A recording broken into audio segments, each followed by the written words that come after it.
एक अंधेरी तूफानी रात थी। पुरानी हवेली की खिड़कियों पर बारिश जोर से पाद रही थी और हवा जोर जोर से चिल्ला रही थी। अंदर अन्या नाम की एक जवान लड़की आग के पास बैठी थी, हाथ में एक किताब लिए बाहर के तूफान को अनदेखा करने की कोशिश कर रही थी। अन्या अकेले रहने की आदी थी। वो जिंदगी भर इस घर में रही थी और यूं हमेशा दूसरों की संगति से ज्यादा अपनी खुद की कंपनी पसंद थी। लेकिन आज रात कुछ अलग था। तूफान यूं दबोच रहा था, घूंट रहा था। उसने अपनी किताब पर ध्यान देने की कोशिश की, लेकिन शब्द उसकी आंखों के सामने तैर रहे थे। यूं ये एहसास हो रहा था कि कुछ गलत है। अचानक दरवाजे पर जोर से दस्तक हुई। अन्या का दिल धक से रह गया। इस रात में कौन होगा? डर के मरे वो दरवाजे तक गई। उसके दिमाग में तरह तरह के ख्याल आ रहे थे। झांके से देखने पर उसने देखा कि एक लंबा साया जैसा आदमी उसके पोर्च पर खड़ा है। आदमी ने एक बड़ी टोपी पहनी हुई थी जिससे उसका चेहरा छुपा हुआ था। अन्या ने दरवाजा थोड़ा सा खोला।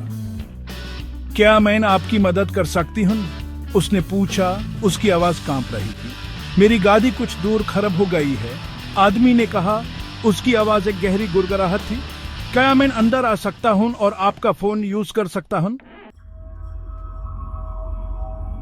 अन्या हिचकिचाई। उस अनजान आदमी में कुछ ऐसा था जो उस परेशान कर रहा था।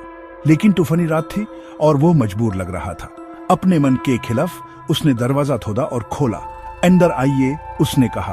अनजान आदमी अंदर आया, अपने साथ बारिश की खुशबू और कुछ अनजान सी खुशबू लाया। उसने अन्या को शुक्रिया कहा और फोन इस्तेमाल करने को कहा, ये कहकर कि वो अपना फोन गाड़ी में भूल गया है जब वो फोन कर रहा था। अन्या ने उसके बाजू के नीचे एक छोटा भूरा पैकेट देखा। ये मजबूत रस्सी से बंधा हुआ था और इसमें से एक अजीब तीखी सी स्मेल आ रही थी। अचानक अनजान आदमी अन्या की तरफ मुड़ा। उसके चेहरे पर एक मक्करी मुस्कान आ गई। उसने फोन गिरा दिया और पैकेट खुल गया, जिसमें से एक चमकती हुई छुरी निकली। अन्या की सांस अटक गई। उसकी आंखें हैरानी से फाटी की फाटी रह गई। उस पर यूं पता चल गया कि उसने एक बहुत बड़ी गलती की है। उसने अपने घर में एक राक्षस को आने दिया था। अन्या को पता था कि यूं जल्दी करना होगा। उसने शेल्फ से एक भारी शमदन उठाया और अनजान आदमी पर फेंका, लेकिन वो आसानी से बच गया। वो उस पर झपटा।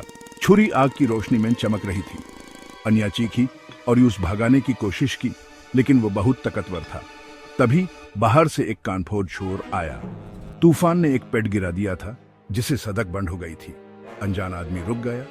पल भर के लिए उसका ध्यान भटक गया। अन्या को बस इतना ही वक्त चाहिए था। उसने यूं पूरी ताकत से धक्का दिया जिसे वो पीछे की तरफ गिर गया। वो कारपेट पर फिसला और गिर गया।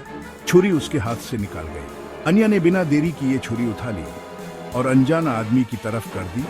उसका दिल जोर से धड़क रहा था।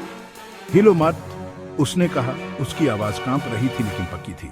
पुलिस आ रही है। अनजान आदमी यूं गुस्से से घूरने लगा, लेकिन वो नहीं हिला। वो जानता था कि वो फांस गया है। जैसे जैसे सीरन की आवाज तेज होती गई, अन्या को उस अनमोल सबक का एहसास हुआ जो उसने सीखा।